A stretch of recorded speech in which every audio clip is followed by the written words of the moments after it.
මේ පරිමාණ රූප ගත්තාම ප්‍රධාන වශයෙන් කොටස් තුනක් ඉතින් අපිට කඩා ගන්න පුළුවන්. අපි මුලින්ම කරන්න ඕන මේ රූපය අඳින්න අවශ්‍ය පරිමාණය. රූපය අඳින්න අවශ්‍ය පරිමාණය ලියා ගන්න ඕන අනුපාතයක් විදියට. පරිමාණය අනුපාතයක් විදියට ලියා ගන්න ඕන. හරිද? ඊළඟට පරිමාණ අනුපාතයක් ලියා ගන්නවා. ඊළඟට කරන්න ඕන ඒ අපි ගත්ත අනුපාතයට අදාළව තියෙනවනේ සැබෑ දිගවල ටික. අන්නේ සැබෑ දිගවල වලට අදාළ පරිමාණ දිගවල ටික හොයාගන්න. මෙන්න පරිමාණ රූපේ අපිට ඕන පරිමාණ දිගවල ටික හොයාගන්න. හරි? පරිමාණ දිගවල ටික හොයාගත්තට පස්සේ අපිට පුළුවන් ඒ ටික මැනලා අරගෙන පරිමාණ රූපය අඳින්න. පරිමාණ රූපය අඳින්න. හරි? ඔන්න ඔය පියවර ටික තමයි අපේ ප්‍රශ්නවලදී අහන්නේ. මුලින්ම සුසු පරිමාණයක් අපි ගන්න ඕනේ. එහෙම නැත්නම් ගාන වලට දෙනවා. ඒ දෙන පරිමාණය අනුපාතයක් ඉදිරිය ගන්න. ඊළඟට ඒ අනුපාතයෙන් අනුපාතය අනුව අපි සැබෑ දිග දීලා තියෙනවා. ඒකට දාලා පරිමාණ දිග හොයාගන්න.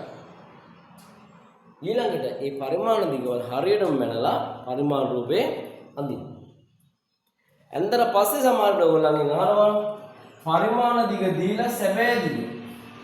කියන්නේ රූපෙන් ඕගොල්ලන්ට මැනලා ඒකාය අනුපාතයට අනුව පරිවර්තනය කරලා සැබෑ දිගට පරිමාණ දිග ඇසුරෙන් අපෙන් අහනවා සැබෑ දිග.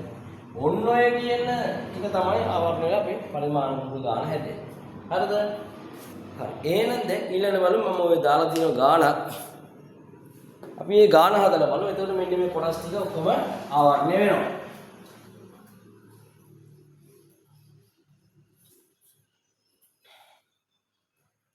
දැන් බලමු.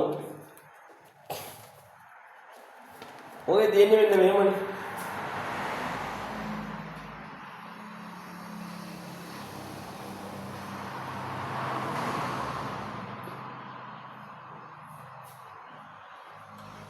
එතන දීලා තියෙනවා 4ICM 3ICM මේ පරිමාණ රූපයක් ඒගොල්ලෝ එතන තියෙනවා.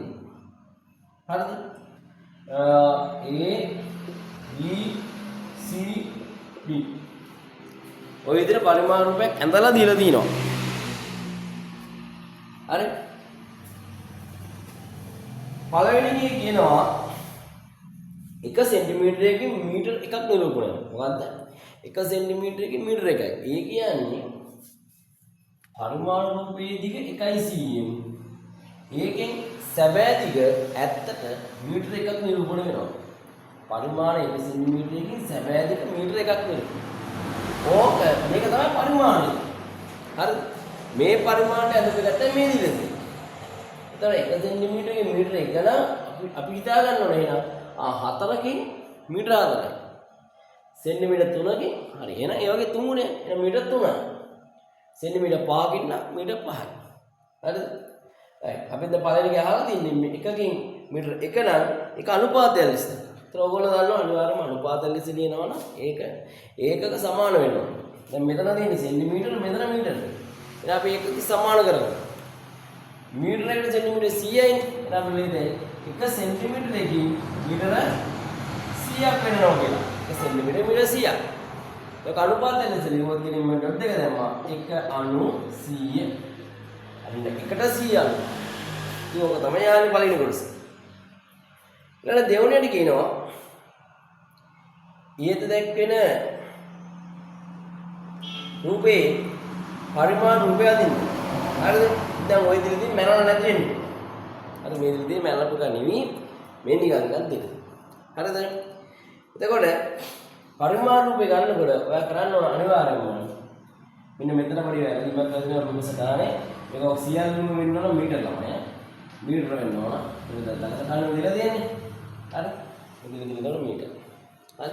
දැන් මේක මීටර 5 මීටර 3 මීටර 4 5 3 එහෙම තියෙන්නේ. එතකොට කියනවා මෙම දැක්ක රූපේ පරිමාණ රූපය අඳින්න. හරියටම යනවා දැන් ඕගොල්ලෝ අඳින්න ඕන මේකේ අදාළ පරිමාණ.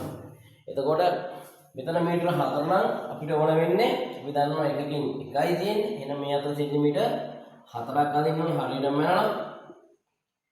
මෙතන මීටර 3 නම් පල්ලෙයට හරියටම සෙන්ටිමීටර් 3ක් එන්න ඕන. යනවා අඳින්න හරියටම. ඊට පස්සේ මේ පැත්තට සෙන්ටිමීටර් 5 නම් හරියටම සෙන්ටිමීටර් 5ක් එන්න ඕන. මීටර 5 නම් සෙන්ටිමීටර් 5. මීටර 3 නම් සෙන්ටිමීටර් 3. මීටර 4 නම් සෙන්ටිමීටර් 7. හරිද?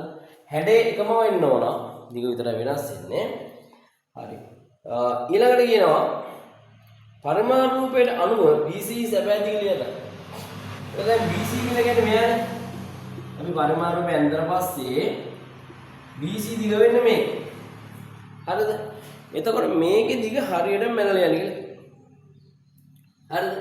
එතකොට මෙන්න මේ දිග අපි හරියටම වයින්න ඕන සෙන්ටිමීටර වලින් කීයද? අඩි රූල අරගෙන මේ දිග වයින්නවා. හරිද? මේ දිග හරියට මැන්නහම ඔයාට AB සෙන්ටිමීටර 4.5 වගේ. හරි? සෙන්ටිමීටර ගණක් එනවා. අපි හිතමු සෙන්ටිමීටර 4.5ක් වගේ ආවා කියලා. තලවසේ. එහෙනම් ඒක ඇසුරෙන් අපි මේකේ හොයන්න ඕන සැබෑ දිග. එහෙනම් පරිමාණ දිග අපි හිතමු 4.5ක් ආවා කියලා සෙන්ටිමීටර.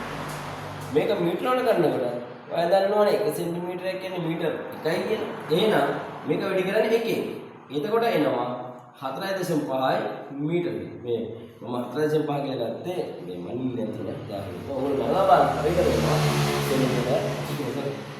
සෙන්ටිමීටර ඉල ගාන එකෙන් උඩ ගන්න. එතකොට එනවා මීටර කියන්නේ. ඉතින් ඔන්නේ කොටස් ටික ආවරණය වෙන දා අපි පරිමාණ රූප ගන්න. මොකද ඉන්න කොටස් ටික පරිමාණ අනුපාතය ලියන්න එනවා. ඊට පස්සේ ඒක ඇසුරින් අපි පරිමාණ දිගවල ටික හොයා ගන්න ඕන වෙනවා රූපය අඳින්න. ඊට පස්සේ රූපය අඳිනවා. රූපය ඇඳලා පස්සේ ඒ රූපය ඇසුරෙන් අහනවා දිගක් දීලා මෙන්න මේ දිග පරිමාණ දිග හොයලා පරිමාණ දිග හොයනවා කියන්නේ පරිමාණ දිග මයින් වෙනවා අඩුව. මැනලා ඒක පරිවර්තනය කරනවා සැබෑ දිග. ඉතින් ඊට පස්සේ ඔයගොල්ලන්ගේ ගන්න පුළුවන් සැබෑ දිගවල හොයලා සමහර පරිමිතිය ගන්නවා නම් මේකේ සැබෑ පරිමිතිය අහන්න පුළුවන්. ඔය සැබෑ වර්ගඵලය අහන්න පුළුවන්. හරි. ඔන්න ඔය කොටස් ටික ආවරණය වෙන තමයි විභාගික ඔයගොල්ලන්ගේ අහන්න කොටස් ටික. හරි. මොනවාරි මේක තේරුම් නැත්නම් තියෙනවා නම් වැල්ලු හින්දා කමෙන්ට් සෙක්ෂන් එකේ කමෙන්ට් එකක් දාන්න.